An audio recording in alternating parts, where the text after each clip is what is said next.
Hello friends, this is Nisha Gilodia and you are watching me on Setu Studies. Friends, जैसा कि आप जानते हैं कि DSSB की वैकेंसीज आना शुरू हो गई हैं। हालांकि हमारे सब्जेक्ट की वैकेंसी अभी नहीं आई है, लेकिन उम्मीद है कि कुछ टाइम बाद हमारे सब्जेक्ट की वैकेंसीज भी जल्दी ही हमें देखने को मिलेगी।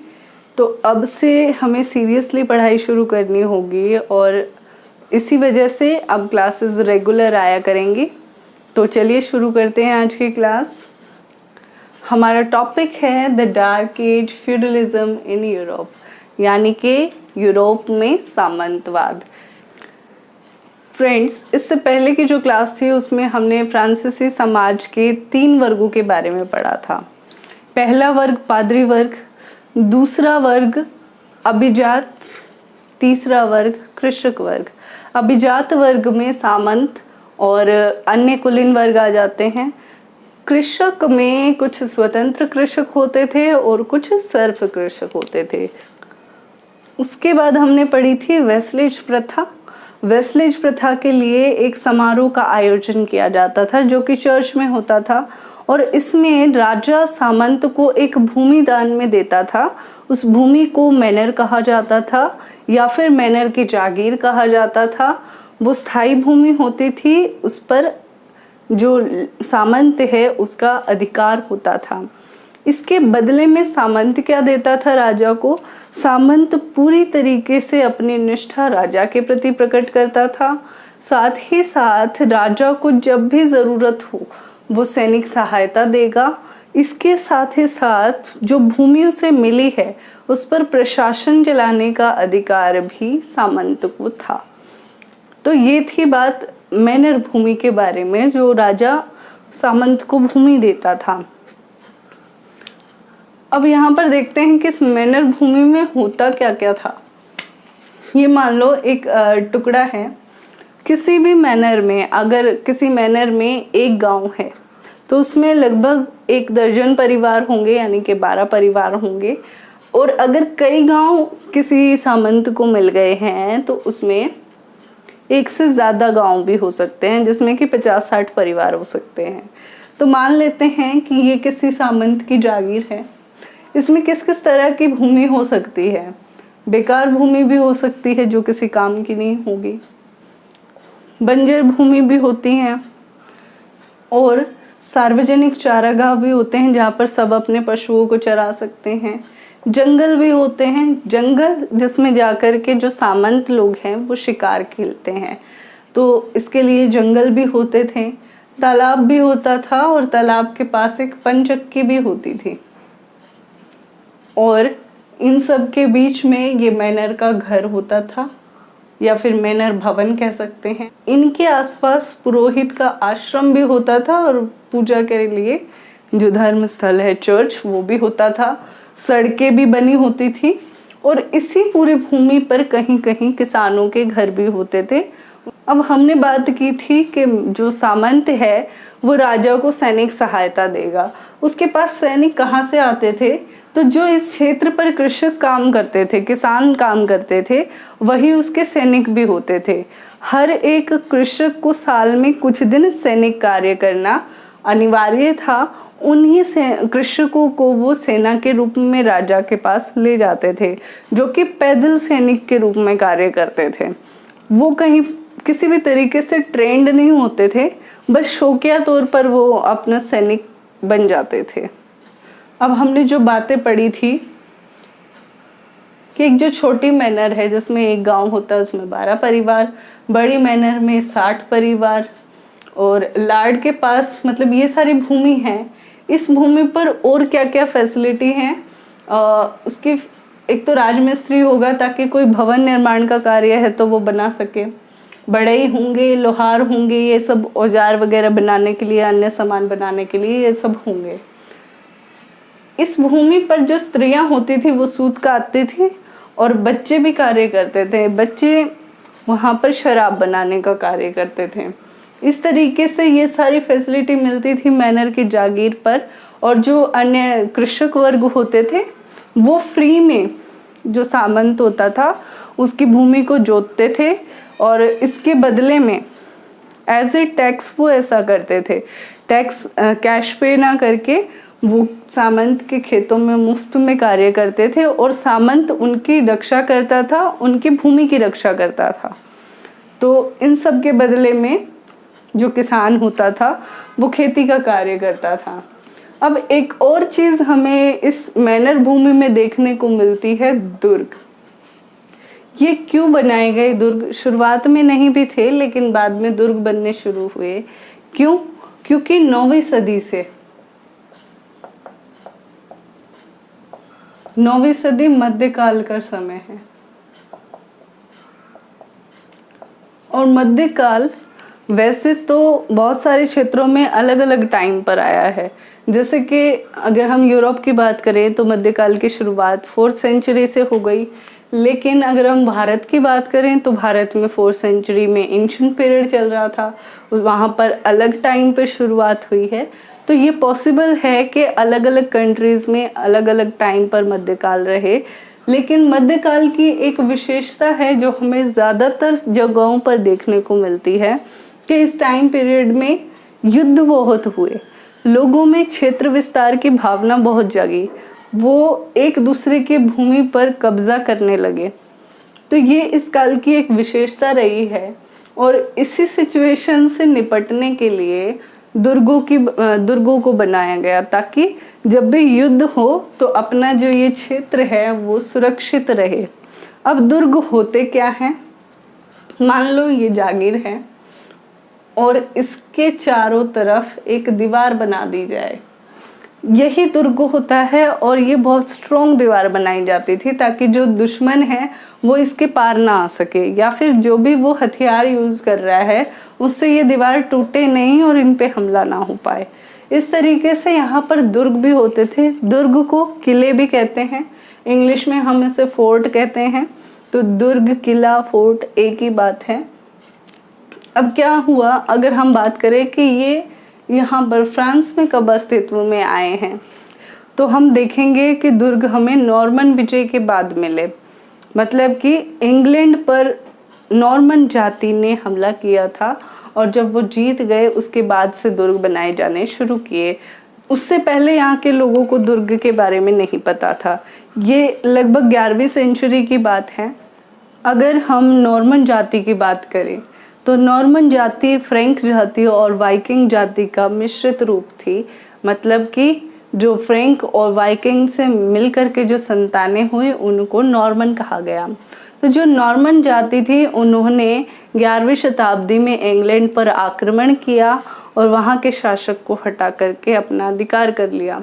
तो इस विजय के बाद जो क्षेत्र थे आसपास के, वहाँ पर दुर्ग देखने को हमें मिले सुरक्षा की दृष्टि से। अब इन दुर्गों में होता क्या था? राजनीतिक प्रशासन और ये सेना के केंद्र होते थे।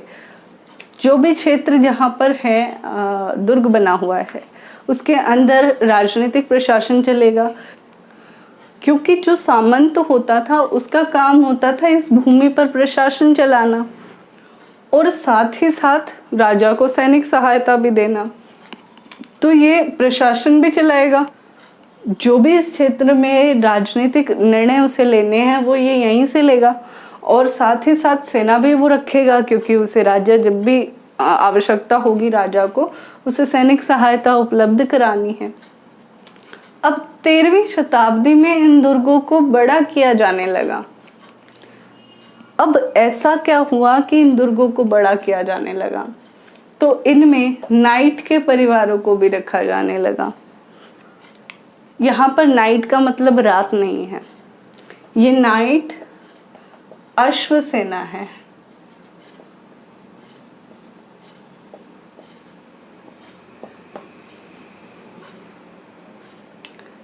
मतलब जो अश्व सेना होते थे उसे नाइट कहा जाता था और ये ट्रेंड होते थे। जो बाकी के सैनिक उन्होंने रखे हुए हैं जो कि फ्री समय में कभी किसान बन जाते हैं और साल में कुछ टाइम के लिए वो सैनिक सहायता भी देते हैं जो कि शौकिया तौर पर होता है। तो वो सेना से हटकर के ये नाइट सेना रखी जाने लगी, क्योंकि इस तरीके से जब आक्रमण हो रहे थे तो वहाँ पर शौकिया सेना से काम नहीं चल रहा था। जो ट्रेंड सैनिक है वो भी रखे जाने लगे। अब नाइट की हम बात करते हैं, अगर हम उसको विस्तार से पढ़ें तो नाइट 9वीं सदी में कुशल अस्त्र सैनिक रखे गए। नाइट लॉर्ड से उसी प्रकार संबंधित था जैसे लॉर्ड राजा से। मतलब कि हमने जब पढ़ी थी वैसलेज प्रथा तो हमने पढ़ा था ये राजा है, इसके नीचे सामंत है और सामंत के नीचे कृषक है, ये हमने पढ़ा था। अब राजा, जब हम सामंत और राजा की बात करते हैं तो राजा लार्ड होता है और सामंत दास होता है, ठीक है। और जब हम यहाँ पर कृषक की बात हम बाद में करेंगे, क्योंकि बीच में एक ये नाइट समूह भी आ गया तो हम इसकी बात कर लेते हैं। तो सामंत के बाद हो गया नाइट। तो इस कंडीशन में जो सामंत होगा वो लार्ड हो जाएगा और ये जो नाइट है वो दास हो जाएगा। मतलब कि जो भी सीनियर पोस्ट पर है वो लार्ड कहलाएगा। सामंत से सीनियर राजा है इसलिए ये लार्ड है, नाइट से सीनियर सामंत है इसलिए ये लार्ड है। और इनका एक रिलेशन ये भी है कि राजा एक भूमि देता था। राजा जो भी सामंत इसको सहायता देगा उसके बदले में भूमि देगा, और भूमि हमने पढ़ी इसको कहते थे मैनर। इसी तरीके से सामंत भी नाइट को सैनिक सहायता के बदले एक भूमि देता था और इस भूमि को कहते थे फीफ।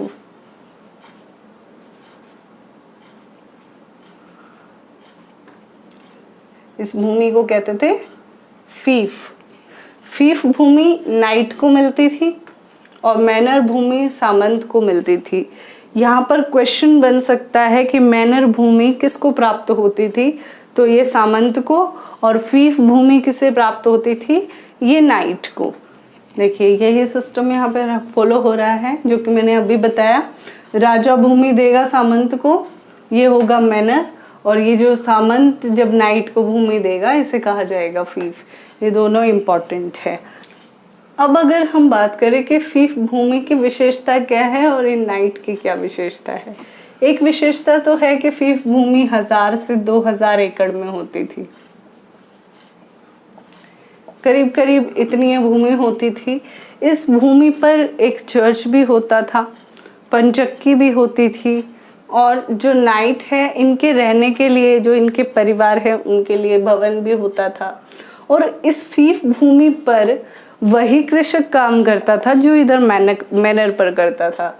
मतलब जो मैनर के कृषक होते थे, या फिर यूं कह लीजिए जो सामंत के कृषक होते थे,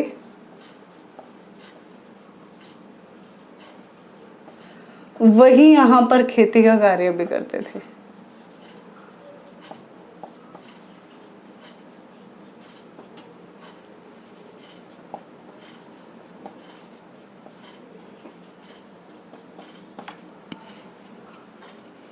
वही यहाँ पर खेती का कार्य भी करते थे। बदले में ये नाइट क्या करता था, ये नाइट इस खेती से जो प्राप्त हो रही है आय, जो कि इन कृषकों द्वारा उपजाई जा रही है, उसका कुछ हिस्सा देता था सामंत को। सामंत अपनी मैनर भूमि से जो उपज होती थी उसका हिस्सा देता था राजा को, और ये जो नाइट है ये अपनी फीफ भूमि से जो उपज होती थी इसका हिस्सा देता था सामंत को।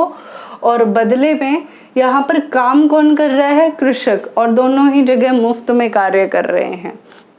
तो ये थी इनकी ज़मीन से संबंधित बातें।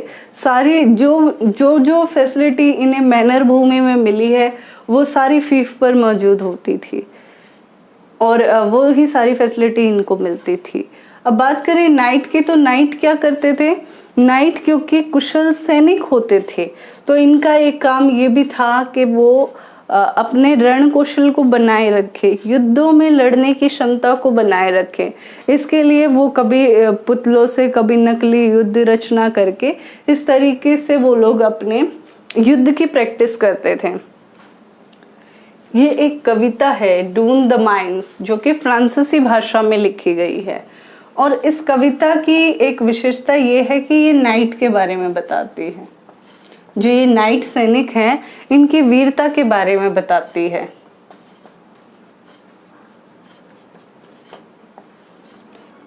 क्योंकि वेस्लेज प्रथा में होता ये था कि जो सामंत है वो राजा के प्रति निष्ठावान रहेगा, वैसे ही जो नाइट है वो अपने सामंत के प्रति निष्ठावान रहेगा। तो डून द माइंस में इसके बारे में बताया गया है कि नाइट कितने अपने सामंत के प्रति निष्ठावान रहते थे। सामंत को यहाँ पर लॉर्ड कहा गया है। नाइट के केस में सामंत लॉर्ड है और सामंत के केस में राजा लॉर्ड है। तो इस तरीके से अगर हम देखें तो ये जो नाइट है ये अपने लॉर्ड के प्रति बहुत वफादार रहता था और इसी सब का वर्णन दिया गया है। अगर हम कविता देखें तो एनसीईआरटी में लिखी हुई है कि अगर मेरे प्यारे लार्ड को काट दिया जाए तो मैं भी साथ में उसकी तकदीर का भागीदार बनूंगा, या फिर उसको जला दिया जाए तो मैं भी जलना पसंद करूंगा। इस तरीके से कुछ तो इनके सच में शौर्य का वर्णन किया गया है और साथ ही साथ कुछ काल्पनिक बातें भी जोड़ी गई है। इस टाइम पर गायकों का बहुत जोर था और कोई एंटरटेनमेंट का साधन नहीं था, इसलिए यहाँ पर इस टाइम पर गीतों की मंडलियाँ भी लगाई जाती थी। और ये गीतों की मंडली लगती कहाँ थी? सामंत के भवन में, यानी कि ये जो हमने मैनर भवन की बात की है, यहाँ पर इनके छज्जों पर बैठा करते थे जो गायक होते थे फ्रांसीसी, और वो इस तरीके की कविताएं गा गा करके सुनाया करते थे जिसमें कि नाइट की निष्ठा भावना का प्रदर्शन होता था, उनके शौर्य का प्रदर्शन होता था कि किस तरीके से वो अपने लार्ड यानी सामंत के प्रति निष्ठावान हैं। यहाँ पर एक तो ये डून द माइंस, ये कविता बहुत इम्पोर्टेंट है। एक इसकी भाषा पूछी जाए तो ये फ्रांसीसी में है। इसके अलावा मैनर भवन के बारे में पूछा जा सकता है, नाइट के बारे में पूछा जा सकता है कि ये अश्व सेना थी। इस तरीके से ऑप्शन में आपको अश्व सेना मिलेगी। और दुर्गों का क्या काम था ये पूछा जा सकता है। और नाइट सामंत से किस तरीके से संबंधित था ये पूछा जा सकता है। या फिर राजा द्वारा सामंत को दी गई भूमि को क्या कहते हैं? मैनर कहते हैं। या फिर सामंत जो नाइट को भूमि दे रहा है उसे क्या कहते हैं?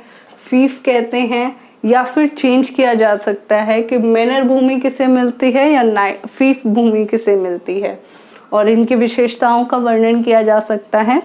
अब इसकी जो नेक्स्ट क्लास जो कि कल ही आएगी उसमें हम इस चैप्टर को ख़त्म करेंगे। ये चैप्टर की शुरुआत हमने की थी एनवीएस के सिलेबस को देखते हुए, यहाँ से शुरुआत हमने की थी क्योंकि ये सेम टॉपिक उसमें दिया गया है।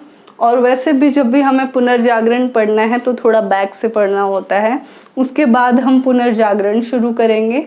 अगर इतने टाइम में हमारी वैकेंसीज आ जाती हैं और अगर DSSS सिलेबस जारी कर देती है, जो कि हमेशा नहीं करती है, कभी भी नहीं करती है, पर क्योंकि जो जनवरी में वैकेंसीज आई थी उनके लिए उन्होंने डिटेल सिलेबस जारी किया था, तो ऐसी उम्मीद है कि शायद हमारे लिए भी कर दे। लेकिन कुछ कह नहीं सकते, अगर किया तो ठीक, नहीं किया तो जो 2021 का पेपर है उसके बेसिस पर हम सिलेबस बनाएंगे और तैयारी करेंगे। और ये टॉपिक भी DSSB में पूछा गया है। अभी जो नेक्स्ट क्लास होगी उसमें मैं कुछ टैक्सेस के बारे में बताऊंगी, तो वो पूछे गए हैं। और जो इससे पहले की क्लास जब हमने शुरू की थी फर्स्ट, वहाँ से एक क्वेश्चन पूछा गया है लास्ट ईयर PGT एग्ज़ाम में। DSSB की ही मैं बात कर रही हूँ, तो हम DSSB को भी इसमें फोकस करते हुए चल रहे हैं और NVS को भी, साथ ही साथ KVS को भी और RPSC फर्स्ट ग्रेड को भी, सबके क्वेश्चन साथ साथ करते चलेंगे। और आज के लिए इतना ही, थैंक यू। और जितना हो सके वीडियो को शेयर कीजिए, सब्सक्राइब कीजिए, लाइक कीजिए। Thank you, thanks for watching.